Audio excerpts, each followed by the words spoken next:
Namo tassa bhagavato arahato sama sambuddhassa. Namo tassa bhagavato arahato sama sambuddhassa. Namo tassa bhagavato arahato sama sambuddhassa. Ya, para Romo Ramani, Bapak-bapak, ibu-ibu, saudara-saudari sekalian, selamat pagi.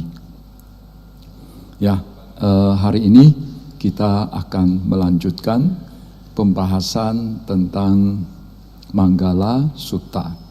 Tetapi saya pikir mungkin ada sebagian kemarin tidak hadir, oleh karena itu nggak apa-apa kita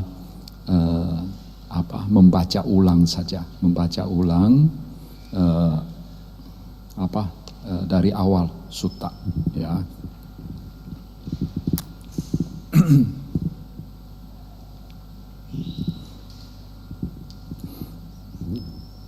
Demikianlah yang telah kudengar. Suatu ketika Sambagawan sedang berdiam di Sawathi, di Taman Anatha Pindika, hutan Jeta. Ketika itu, saat malam sudah larut, sesosok dewata dengan kecemerlangan yang luar biasa yang membuat segenap hutan Jeta terang benderang menghampiri Sang Bagawan. Setelah memberi hormat, berdiri di satu sisi, lantas dewata itu menghaturkan sebuah syair kepada Sang Bagawan. Banyak dewa dan manusia yang mendambakan kesejahteraan, memikirkan ihwal berkah. Paparkanlah apa itu berkah yang tertinggi. Tidak bergaul dengan kaum dungu, bergaul dengan mereka yang bijaksana, menghormati mereka yang layak dihormati. Itulah berkah yang tertinggi. Tinggal di tempat yang sesuai, sebelumnya telah melakukan kebajikan, memiliki aspirasi diri yang benar. Itulah berkah yang tertinggi. Kemarin kita sudah membahas sampai syair ini. Jadi ceritanya mengapa Sang Buddha membabarkan Manggala Sutta ini, karena waktu itu ketika Sang Buddha sedang berdiam di kota Sawathi, persisnya itu di Jetawana, pemberian dari Anatha Pindika. Waktu itu saat tengah malam, sesosok dewa datang menghampiri Sang Buddha, lalu bertanya kepada Sang Buddha. Jadi karena waktu itu konon di kalangan manusia maupun dunia dewa itu terjadi perbincangan hangat tentang apa sebetulnya yang namanya berkah itu, apa yang namanya tanda-tanda hoki itu, apa itu sebetulnya yang namanya hoki. Ya. Lantas di antara para manusia maupun para dewa, mereka tidak hasil pembahasan mereka tidak menelurkan hasil keputusan yang pasti, hasil yang pasti, jawaban yang pasti. Sesungguhnya apa itu sebetulnya yang namanya berkah yang terbagus itu. Nah, akhirnya sang dewa datang mendatangi Sang Buddha, lalu bertanya, sesungguhnya apa yang namanya berkah itu? Nah, lantas Sang Buddha menjawab bahwa tidak bergaul dengan kaum dungu. Kaum dungu di sini artinya orang yang hanya hidup begitu saja, tidak mengisi hidupnya dengan sesuatu yang bermakna, tidak mengisi hidupnya dengan perbuatan baik. Sebaliknya, lebih banyak melakukan perbuatan yang tidak baik, banyak melakukan kejahatan. Itu yang namanya orang dungu. Sebaliknya, Sang Buddha juga mengatakan bahwa bergaullah dengan mereka yang bijaksana. Apa yang dimasukkan dengan orang yang bijaksana? Orang yang bijaksana adalah orang yang tahu bahwa sesuatu itu bermanfaat untuk saat ini atau untuk masa depan. Dia tahu, kalau saya melakukan sesuatu ini bermanfaat tidak untuk saat ini atau untuk masa yang akan datang. Kalau dia tahu itu, berarti orang ini bisa dikatakan orang yang bijaksana. Orang bijaksana ini, ya istilah bahasa Palinya itu adalah pandita. Jadi asewana ca balanang pandita nanca sewana. Kemudian puja ca pujaniyanang, menghormati mereka yang layak dihormati. Siapa yang layak dihormati? Yaitu Buddha, Dhamma, dan Sangha. Siapa lagi? Kedua orang tua kita, maksud itu ayah dan ibu kita. Lalu siapa lagi? Guru-guru kita, guru-guru yang mengajari kita Dhamma, guru-guru yang mengajari kita keterampilan hidup, guru-guru yang mengajari ilmu-ilmu keduniawian kepada kita. Itulah orang yang layak dihormati. Nah, dari syair yang pertama dari jawaban Sang Buddha ini, jadi kita bisa lihat ada Sang Buddha mengemukakan 3 macam berkah. 1, tidak bergaul dengan orang dungu. Berkah yang kedua adalah bergaul dengan orang yang bijaksana. Lalu berkah yang ketiga adalah menghormati mereka yang layak dihormati. Kemudian dalam syair berikut, tinggal di tempat yang sesuai. Apa tempat yang sesuai? Apa yang dimasukkan dengan tempat yang sesuai? Yaitu tempat di mana orang masih bisa menemukan Dhamma. Tempat di mana orang masih bisa mempraktekkan Dhamma. Entah itu di sana ada bikunya, ada umatnya, upasaka, upasikanya. Itulah tempat yang sesuai. Nah, ini merupakan berkah yang keempat. Dan dari berkah 1 sampai 4 ini kita bisa lihat bahwa Sang Buddha mengajar secara bertahap dalam Manggala Sutta ini. Jadi seperti seorang anak yang kecil, ya, kita punya anak yang kecil, hal pertama yang perlu kita jaga adalah lingkungan pergaulan dia. Jangan sampai dia sering bergaul dengan orang-orang yang enggak benar. Karena kalau dia sering bergaul dengan orang-orang yang enggak benar, misalnya dia sering bergaul dengan teman-teman yang suka bicara kotor, nah lama-lama dia juga ikut suka bicara kotor. Jadi oleh karena itu, dalam Manggala Sutta, Sang Buddha mengajari kita mulai dari tingkat TK dulu. Seolah-olah kita ini belum kokoh dalam hal Dhamma. Jadi oleh karena itu, hal pertama yang perlu kita perhatikan adalah lingkungan pergaulan kita. Kemudian, ya itu yang sudah kita bahas kemarin. Kemudian selanjutnya Sang Buddha mengatakan sebelumnya telah melakukan kebajikan. Dikatakan seseorang itu hoki. Biasanya kita menyatakan, oh orang ini hoki sekali.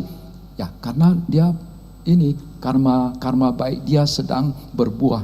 Berarti itu adalah karma lampau dia. Tapi kalau kita perhatikan, dalam Manggala Sutta ini, Sang Buddha mengemukakan 38 jenis hoki, 38 jenis berkah. Dari 38 jenis berkah ini, hanya 1 berkah yang berdasarkan karma baik lampau. Sisanya 37 berkah itu adalah karma yang kita lakukan saat ini atau karma yang akan kita lakukan. Jadi oleh karena itu seringkali dikatakan bahwa di dalam agama Buddha kita sebetulnya diajari supaya banyak menanam bibit-bibit karma baik. Ya, tidak usah terlalu memusingkan dulu saya karma apa yang sudah saya lakukan itu. Oke, itu mengingat itu bisa jadi cermin, tapi tidak usah dipikirin terus. Yang perlu kita perhatikan lebih serius adalah apa yang akan kita lakukan saat ini, apa yang akan kita lakukan di masa yang akan datang. Karena itulah yang akan menentukan kita akan hidup bahagia atau hidup menderita. Karena kalau misalnya kondisi kita saat ini sedang kurang bagus, karena karma buruk sedang berbuah. Tapi kalau misalnya kita sering melakukan perbuatan baik, maka itu akan memancing bibit-bibit karma baik kita yang sebetulnya belum waktunya berbuah, itu menjadi berbuah. Ya, jadi dengan banyak melakukan perbuatan baik, walaupun mungkin saat ini kondisi kita itu kurang bagus, bibit karma baik kita itu belum berbuah, tapi itu bisa memancing bibit-bibit karma baik kita yang sebetulnya belum waktunya berbuah, itu menjadi berbuah. Itulah yang bisa mengubah nasib kita. Ya, jadi oleh karena itu kalau kita perhatikan secara keseluruhan ajaran Sang Buddha itu, Sang Buddha banyak menekankan sebetulnya. Jadi apa yang akan kita lakukan saat ini, apa yang akan kita lakukan di masa yang akan datang. Ya, itu ya. Jadi sebelumnya telah melakukan kebajikan. Kemudian patirupa cak desa wasoca pubeca pubeca kata punyata, lalu atta sama panidica, memiliki aspirasi diri yang benar, memiliki motivasi diri yang benar. Jadi kalau misalnya sila saya, ya, praktek sila saya, praktek moralitas saya, praktek Pancasila Buddhis saya masih kurang bagus, saya berusaha untuk memotivasi diri supaya kelak lebih baik lagi. Itu yang namanya memiliki aspirasi diri yang benar. Kemudian selain itu, kalau keyakinan saya terhadap Buddha, keyakinan saya terhadap Dhamma, keyakinan saya terhadap Sangha, keyakinan saya terhadap hukum karma, kalau belum begitu kokoh, saya perlu membuat keyakinan saya terhadap tiratana, terhadap hukum karma itu menjadi lebih kokoh. Itu juga merupakan yang dimasukkan dengan memiliki aspirasi diri yang benar. Kemudian kalau jaga, ya, jaga saya masih kurang bagus, ya, maka saya perlu meningkatkannya. Apa itu jaga? Kadang-kadang jaga di Indonesia atau bahasa Inggris itu terjemahannya itu generosity atau kemurahan hati. Tapi kalau kita lihat secara harafiah, itu kalau Mandarinnya itu setiao. Jadi kerelaan untuk melepaskan apa yang kita miliki. Kata jaga ini dia mencakup dana. Tapi ya, jadi pengertiannya itu lebih luas dari dana. Jadi apa yang kita miliki, materi yang kita miliki, kedudukan yang kita miliki, apalagi keluarga yang kita miliki, rela dilepaskan. Materi yang dimiliki kita rela. Lihat ada orang yang membutuhkan, kita bantu dengan materi. Jadi kita tidak melekat pada apa yang dimiliki. Itu yang namanya jaga. Kerelaan untuk melepaskan apa yang dimiliki. Kemudian misalnya contoh yang telah ditunjukkan oleh Sang Bodhisatta dalam banyak cerita Jataka, yaitu ketika karena karma baik yang telah dilakukan dalam banyak kelahiran lampaunya, oleh karena itu Sang Bodhisatta dalam banyak kelahiran itu juga terlahir sebagai seorang pangeran. Jadi walaupun terlahir sebagai seorang pangeran pewaris tahta, tapi beliau tidak melekat pada kedudukan tersebut. Beliau rela melepaskan kedudukan sebagai pewaris tahta, tapi beliau pergi bertapa. Itu juga merupakan salah satu praktek dari jaga, kerelaan untuk melepaskan apa yang dimiliki. Contoh yang lain lagi, keluarga, ya, misalnya istri, ya, kadang kita dengar cerita Sang Bodhisatta rela memberikan istrinya ke orang lain. Mungkin ada yang berpikir, oh kasihan ya istrinya kok dikasih ke orang lain. Bukan, maksudnya itu gini, istrinya lihat ada cowok yang lain yang lebih cakep, akhirnya istrinya lebih tertarik kepada cowok yang lain itu, akhirnya istrinya mau ke sana. Ya, udah. Nah, Sang Bodhisatta rela, ya silakan ikut dia saja. Nah, itu yang namanya jaga. Ya, tapi kalau istrinya nggak mau ikut ya nggak boleh, ya nggak boleh. Ya, begitu juga anak, ya anak. Jadi kalau misalnya anaknya itu sudah tidak mau ikut dia lagi, lalu mau ikut orang lain, ya silakan, direlakan begitu. Ya, tapi kalau anaknya nggak mau ikut orang lain, ya nggak boleh dipaksa. Ya, itu bukan praktek yang baik. Ya, jadi itu kira-kira contoh dari apa yang disebut sebagai jaga. Jadi yang dimasukkan dengan memiliki aspirasi diri yang benar itu adalah kalau silanya belum bagus, kalau keyakinannya belum kokoh, kalau praktek jaganya belum bagus, maka itu perlu ditingkatkan dengan memotivasi diri supaya lebih baik lagi. Jadi itu yang namanya attasamma panidicca, memiliki aspirasi diri yang benar. Jadi itu adalah berkah yang ke-6. Kemudian berikutnya, syair berikut. Terpelajar memiliki keterampilan, terlatih dengan baik dalam kedisiplinan, bertutur kata yang baik, itulah berkah yang tertinggi. Terpelajar, bahasa bahu satcanca sipanca, bahu satca. Satca di sini itu bukan kebenaran. Mungkin kalian pernah dengar Arya Satca. Ya, kebenaran Arya. Nah, tapi bahu satca di sini, satca ini bukan kebenaran. Sebetulnya bahasa Sanskertanya itu bahu sertia. Bahu sertia itu berasal dari kata bahu suta. Jadi bahu satca sinonim dengan bahu suta. Suta itu artinya bukan suta T, 2 T ya, tapi dia hanya 1 T.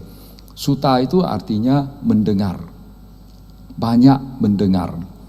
Zaman dulu, terutama zaman Sang Buddha hidup, waktu itu belum ada buku, ya belum ada buku. Walaupun mungkin sudah mulai ada tulisan, tapi belum ada buku. Jadi oleh karena itu, mereka yang mau belajar itu berarti dia harus banyak mendengar ceramah dari gurunya. Jadi bagi mereka yang mau banyak belajar, berarti dia harus banyak mendengar. Bahu suta. Jadi oleh karena itu dikatakan bahwa orang yang banyak mendengar berarti itu adalah orang yang terpelajar. Terpelajar dalam hal apa? Terpelajar dalam hal dhamma, terpelajar dalam hal pengetahuan duniawi juga, terutama untuk umat awam. Itu yang dimasukkan dengan bahu satca. Sipa keterampilan. Ya, memiliki keterampilan. Apa yang dimasukkan dengan keterampilan? Keterampilan itu artinya sesuatu yang berhubungan dengan keterampilan tangan. Misalnya keterampilan menjahit, keterampilan memasak, ya, keterampilan menyulam dan lain sebagainya. Dikatakan dalam kitab komentar, ya, yang dimasukkan dengan keterampilan adalah keterampilan yang tidak merugikan pihak lain. Karena ada sejumlah keterampilan yang merugikan pihak lain. Mencopet itu juga suatu keterampilan. Ya, sebaiknya jangan punya keterampilan itu karena itu merugikan pihak lain. Itu contoh, ya. Kemudian terlatih dengan baik dalam di kedisiplinan, winayo casu sikito, ya.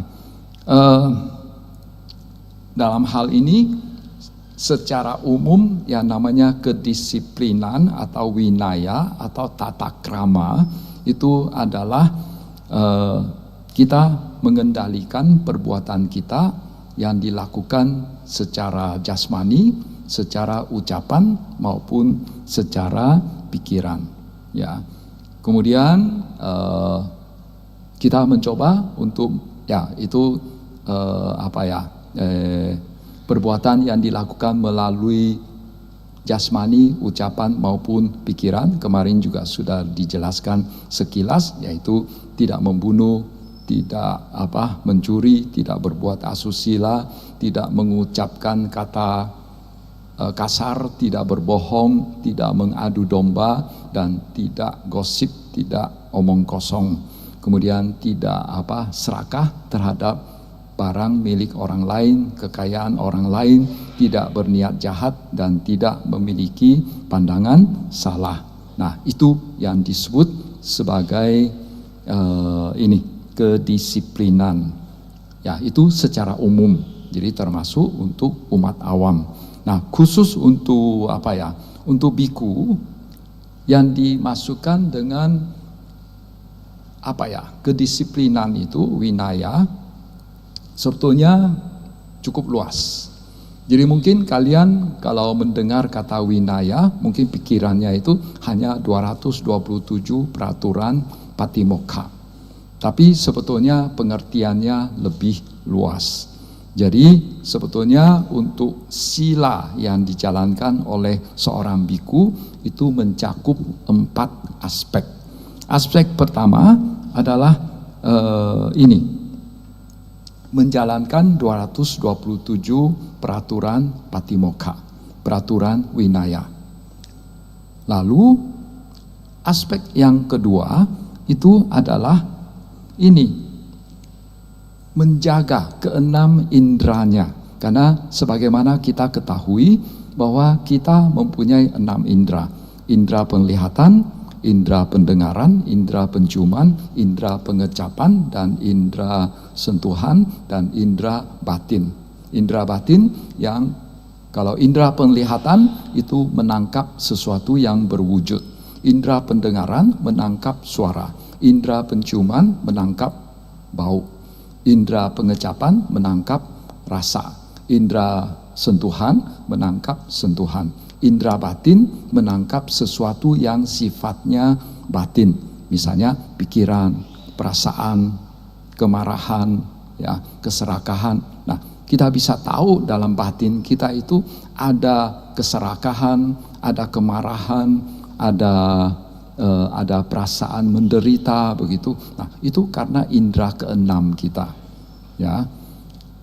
Nah, jadi aspek yang kedua dari sila adalah bahwa seorang biku itu ketika dia melihat sesuatu, dia harus menjaga penglihatannya itu. Jangan melihat yang enggak-enggak, kemudian kalaupun sudah melihat yang enggak-enggak atau melihat suatu objek, lalu timbul reaksi di dalam batin, dia juga harus jaga reaksi yang timbul di dalam batin itu.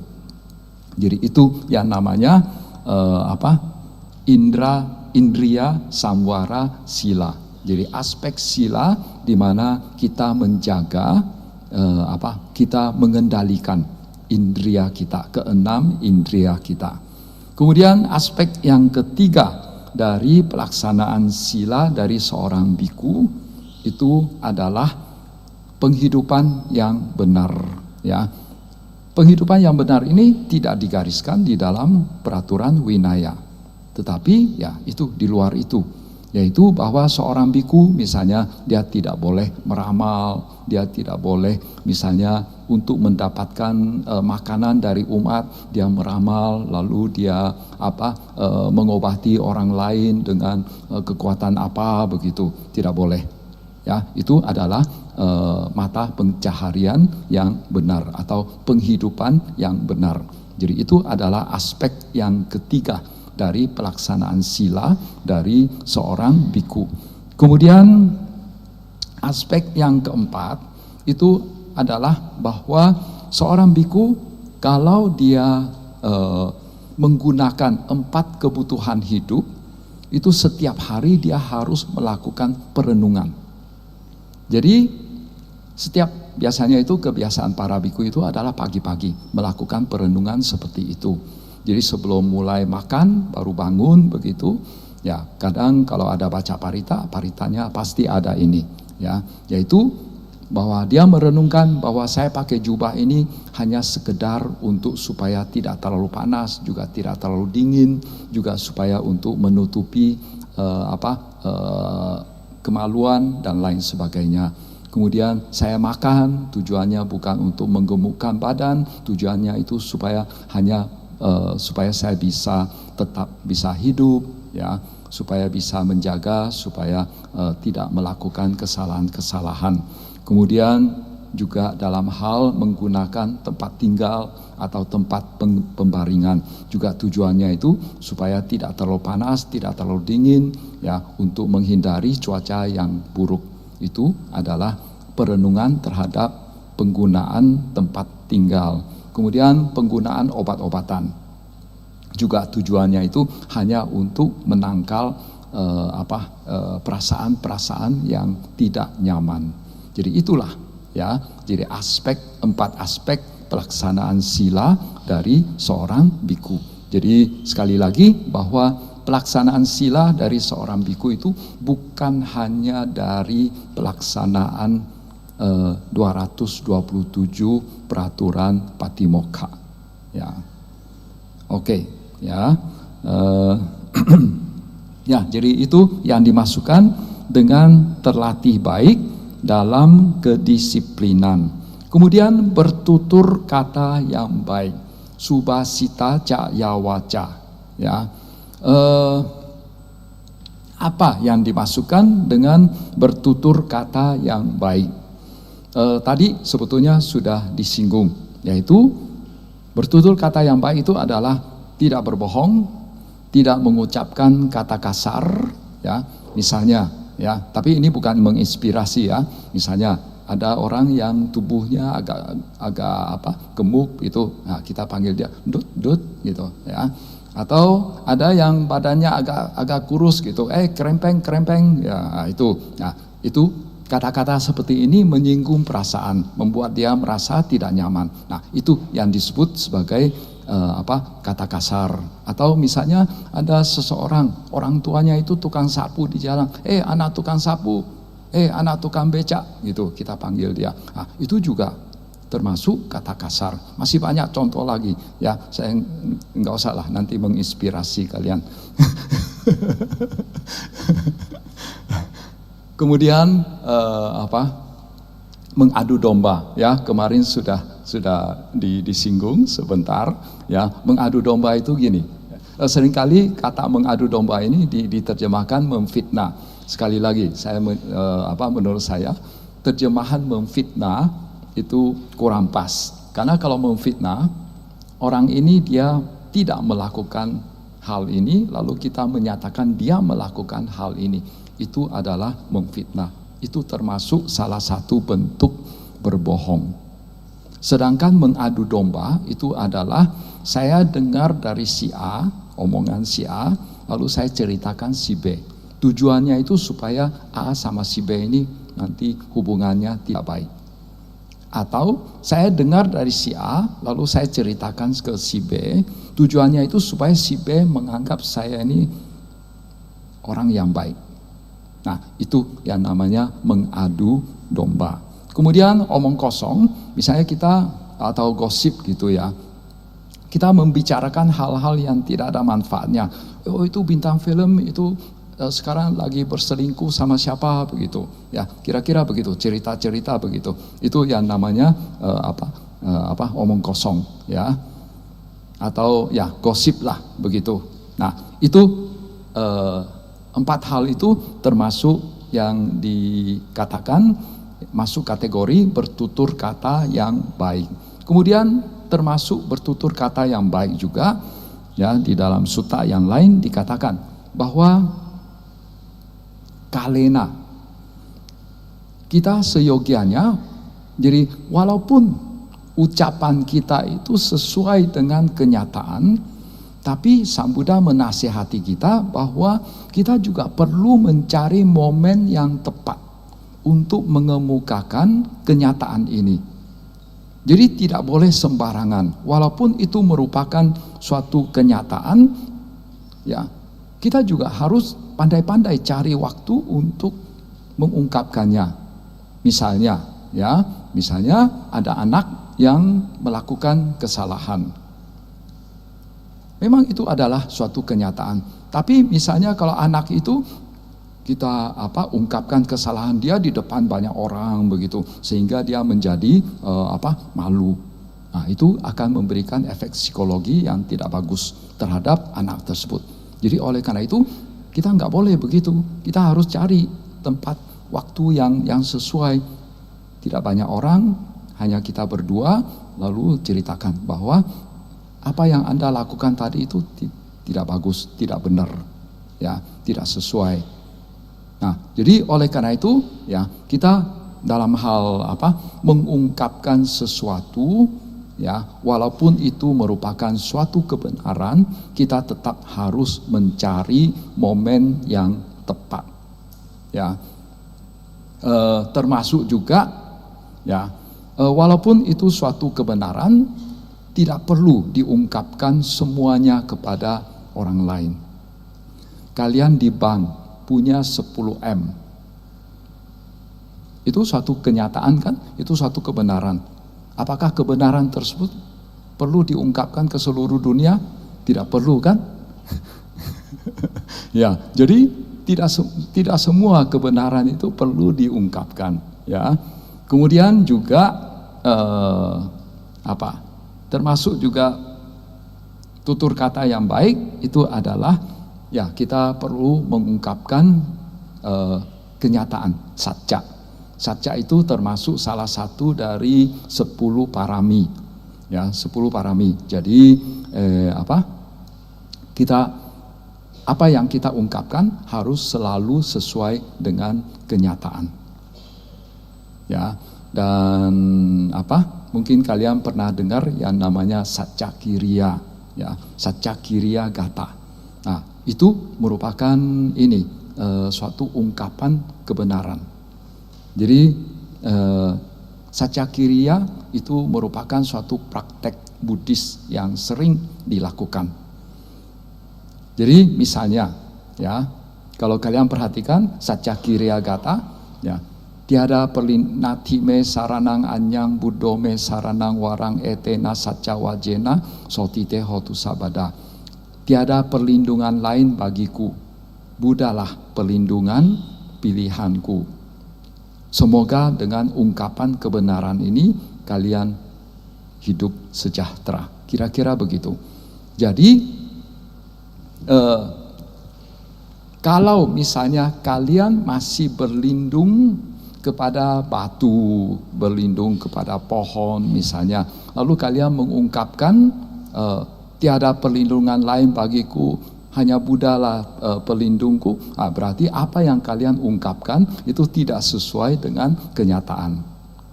Jadi oleh karena itu kita harus mengucapkan memang yang sesuai dengan kenyataan.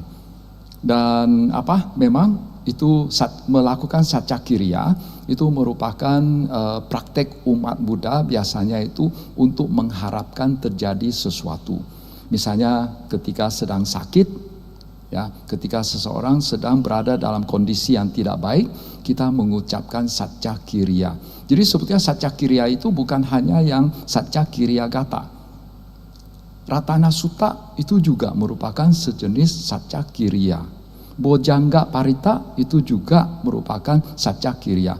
Cirinya itu Satya Kriya itu adalah selalu ada ungkapan Ratana Sutta etena Satya Wajena Sotite Hotu Sabada, mungkin begitu. Ya, pokoknya selalu ada ungkapan etena Satya Wajena atau etena Satyena Suwati Hotu Sabada. Bisa juga begitu. Ya, jadi parita-parita yang termasuk Satya Kriya itu adalah ini Ratana Sutta, Bojangga Parita, Satya Kriya Gata, Watta Parita. Ya, Watta Parita juga termasuk. Ya, apalagi? Sepertinya hanya itu ya.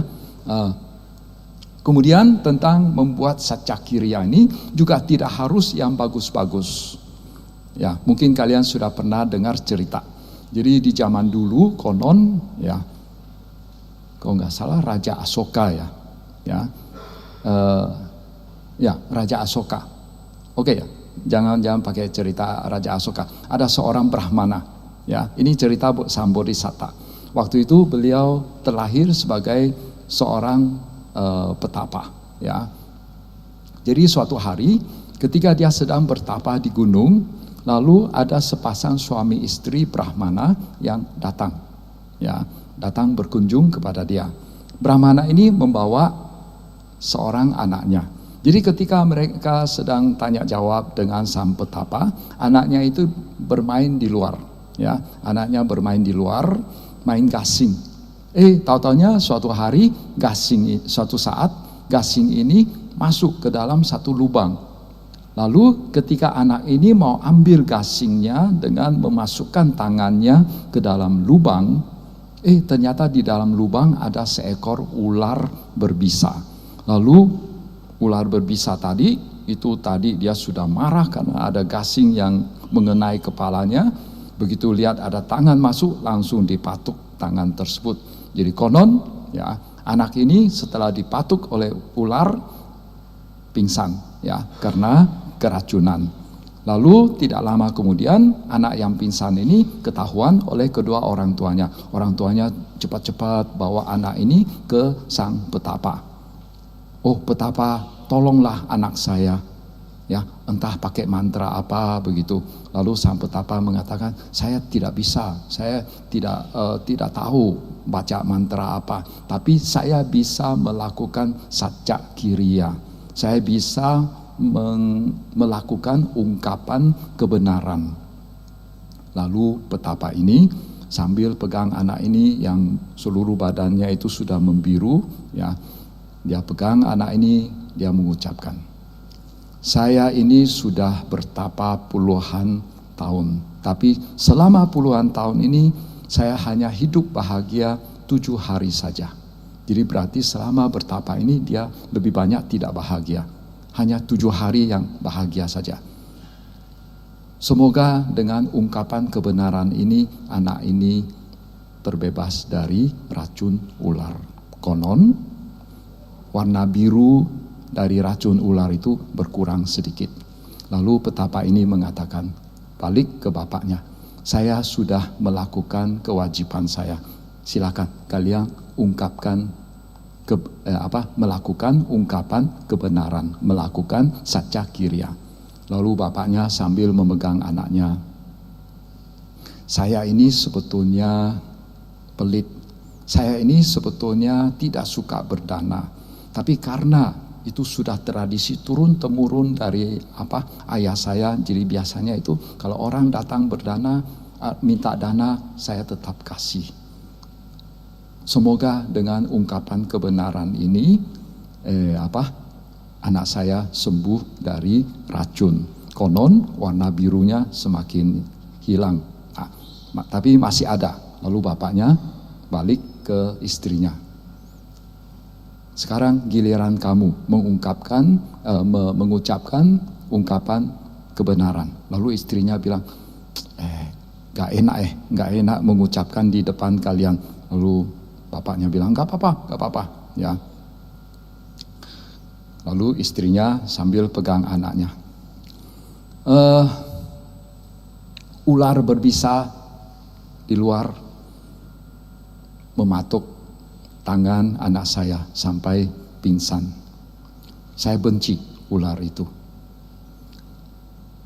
Demikian pula perasaan saya terhadap suami saya. Semoga dengan ungkapan kebenaran ini anak saya sembuh dari ini.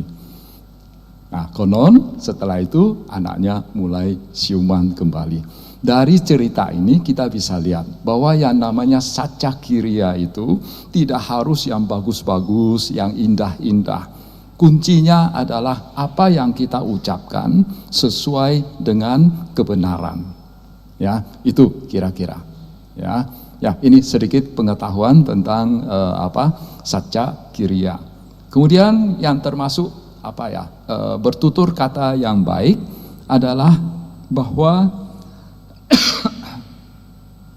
apa yang kita ungkapkan tidak kasar, ya, sanha, ya, tidak kasar. Ya, mirip-mirip sama yang tidak mengucapkan kata kasar. Kemudian apa yang kita ucapkan juga atta sanghita, membawa manfaat, ya, membawa manfaat. Ini kira-kira juga lawan dari omong kosong, ya. Kemudian juga penuh dengan metta, ya, penuh dengan cinta kasih, ya. Kita mengharapkan pihak lain hidup bahagia. Nah, itu yang dimasukkan dengan bertutur kata yang baik. Subhasita jawa yawaca. Ya. Nah, itu adalah berkah yang ke-10. Oh, kalau begitu rasanya ini bisa selesai ini. 4 hari pertemuan, mungkin Manggala Sutta bisa selesai. Ya. Oke, sekarang jam berapa? 10.44, masih ada waktu, ya. Ya, kita lanjut. Merawat ayah dan ibu, menyokong istri dan anak, bekerja tanpa kekusutan. Itulah berkah yang tertinggi. Mata pitu apa ya?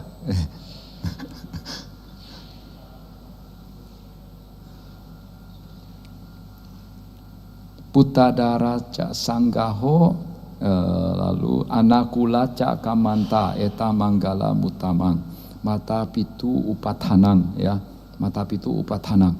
Ya, merawat ayah dan ibu. Kenapa kita perlu merawat ayah dan ibu? Dikatakan bahwa ketika kita baru lahir, ya, baru lahir, kita makan, kita minum, semua disuapi oleh orang tua kita, terutama ibu kita. Lalu kita mandi, orang tua yang mandiin. Lalu kalau kita sakit, ya, dikasih obat, digosokin minyak oleh orang tua kita. Ya. Nah, jadi ketika orang tua sudah menginjak usia tua, sebaliknya kita yang harus merawat mereka. Seperti saat kita masih kecil, mereka merawat kita. Jadi kita harus membalas budi orang tua seperti itu. Jadi oleh karena itu, ya dikatakan, ya harus merawat ayah dan ibu. Kemudian dalam sutta, Sang Buddha ada mengatakan bahwa walaupun selama 100 tahun kita menjunjung kedua orang tua kita di kepala, itu tetap tidak sepadan dengan apa yang telah dilakukan orang tua kita kepada kita. Jadi oleh karena itu juga merupakan salah satu alasan kenapa kita harus merawat ayah dan ibu. Juga dikatakan di sutta yang lain, itu orang tua adalah Brahma di dalam keluarga. Orang tua itu adalah Pubbā Carya. Apa yang dimasukkan dengan orang tua adalah Brahma di dalam keluarga kita. Karena di dalam masyarakat India, Brahma itu adalah sosok dewa yang paling tinggi.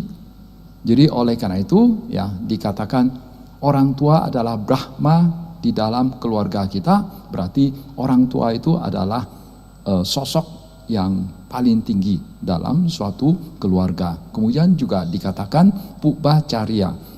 Orang tua kita adalah guru pertama kita. Sebelum kita sekolah, ya, sebelum kita belajar di sekolah, ya, kita mendapatkan ilmu-ilmu dari guru kita di sekolah. Yang pertama mengajari kita untuk makan, yang pertama mengajari kita untuk bisa mandi sendiri begitu. Itu orang tua, dan banyak hal yang diajarkan oleh orang tua kita. Ya, jadi oleh karena itu ya dikatakan bahwa budi dari orang tua itu sangat besar. Kemudian di dalam Sigalowada Sutta juga dikatakan bahwa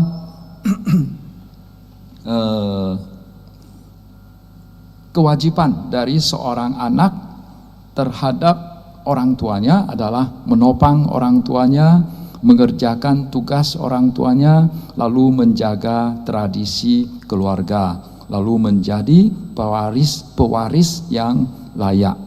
Lalu kalau kedua orang tuanya sudah meninggal, itu anak wajib melakukan patidana untuk kedua orang tuanya.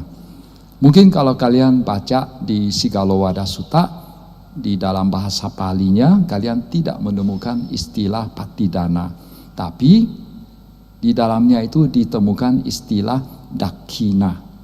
Ya, jadi dikatakan sang anak harus mempersembahkan dakkhina demi kedua orang tuanya.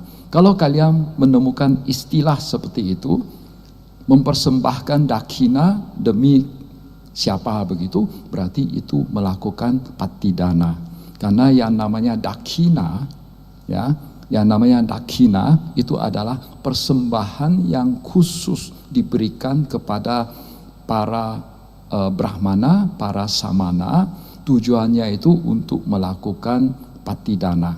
Kalau kalian perhatikan, biasanya kan orang mungkin wihara ini sering tiap tahun pasti ada melakukan patidana, dan ketika patidana pasti ada membaca Tirokuda Sutta. Tirokuda Sutta itu adalah sutta tentang yang berhubungan dengan patidana. Kalau kalian perhatikan Tirokuda Sutta, sama sekali tidak ditemukan istilah patidana di dalamnya. Yang kalian temukan itu adalah dakkhina. Dakkhina. Ya, jadi setiap kali kalian ketemu kata dakkhina, itu pasti itu berhubungan dengan patidana. Begitu juga dalam Sangga Nusati, ahuneyo, pahuneyo, dakhineyo. Dakhineyo itu berarti sangga itu sebagai tempat yang layak untuk mempersembahkan dakkhina dengan tujuan untuk melakukan patidana. Ya. Kemudian ya.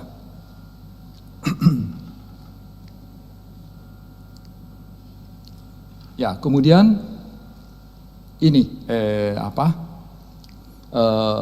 salah satu manifestasi dari bakti seorang anak terhadap orang tuanya adalah dia perlu, ya, kalau misalnya orang tuanya belum memiliki sakda yang bagus, maka dia perlu membantu orang tuanya supaya bisa memiliki sakda, ya, terhadap Buddha, Dhamma, dan Sangha, terhadap hukum karma. Tapi ya, sekali lagi hati-hati, jangan memaksa, ya, jangan memaksa. Kita pakai cara-cara yang baik.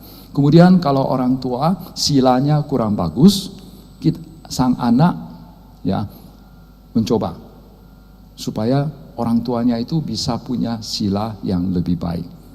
Kemudian untuk membalas jasa orang tua juga, anaknya itu melakukan pabaja. Ya, itu juga merupakan salah satu dari manifestasi balas budi dari seorang anak terhadap orang tua. Sebaliknya, ya tadi ya merawat ayah dan ibu. Ini adalah dari anak ke orang tua. Nah, sekarang ke suami ke istri atau suami ke anak, orang tua ke anak. Ya, menyokong istri dan anak. Ya. Di dalam Sikalowada Sutta dikatakan bahwa kewajiban seorang anak, kewajiban orang tua terhadap anak itu adalah menghindarkan apa ya?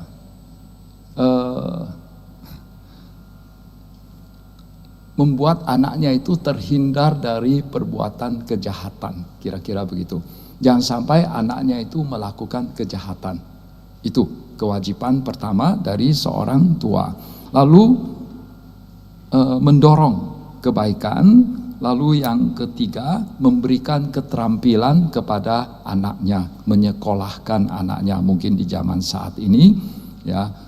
Kemudian menjodohkan anaknya. Tapi saya pikir kita lihat situasi, ya. Di zaman sekarang ya belum tentu, ya. Belum tentu orang tua harus ikut campur tangan dalam hal perjodohan anaknya. Tapi paling tidak jangan juga lepas tangan, ya. Karena kalau sama sekali lepas tangan nggak bagus juga, ya.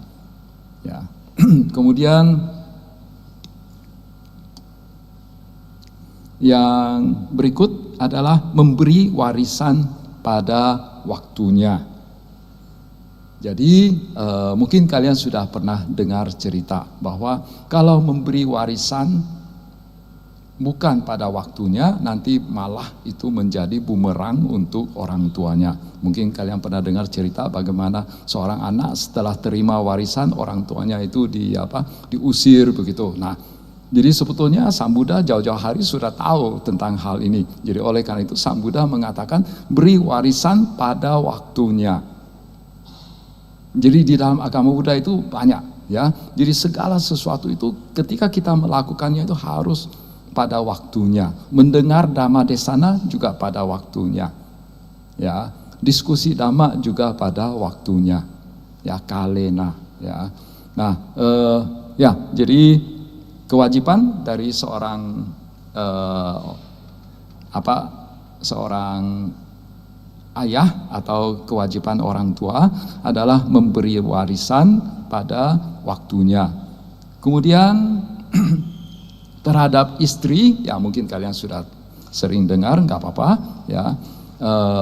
Kepada istri adalah menghormatinya, tidak melecehkan, tidak selingkuh, lalu delegasi wewenang dan memberi perhiasan, ya.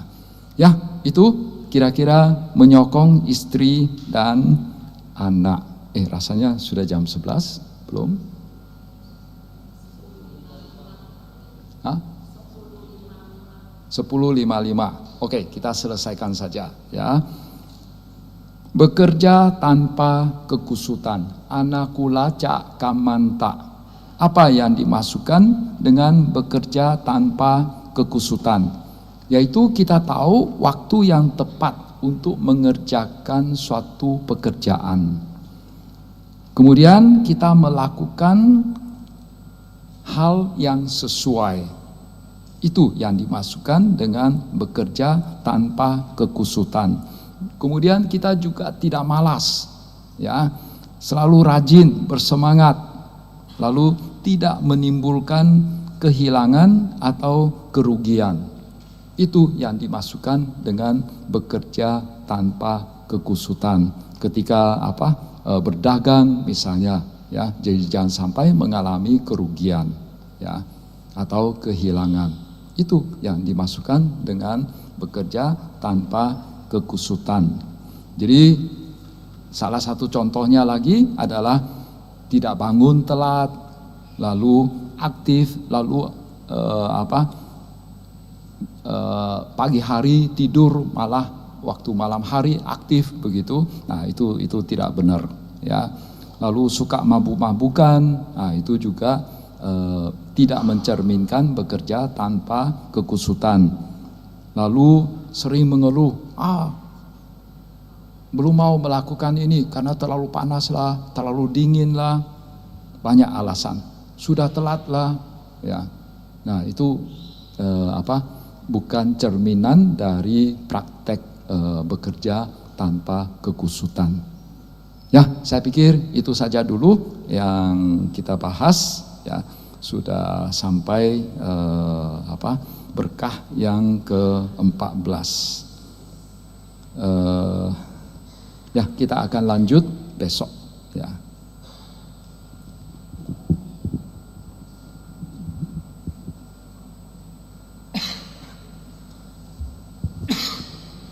Terima kasih atas Dhamma Desana yang telah disampaikan oleh Yang Mulia Bhikkhu Titayanyo Mahatera. Semoga dapat menambah pemahaman dan keyakinan terhadap Buddha Dhamma. Marilah kita bersikap anjali dan memberikan penghormatan kepada Yang Mulia Bhikkhu Titayanyo Mahatera. Sebelum meninggalkan Dhammasala, saya akan mengucapkan okasa yang diikuti oleh umat dengan mengucapkan Wandami Bante. Okasa Wandami Bante. Abiwadana silisa nicang udang pacayino cattaro dhamma wadanti ayuwano sukhang balam.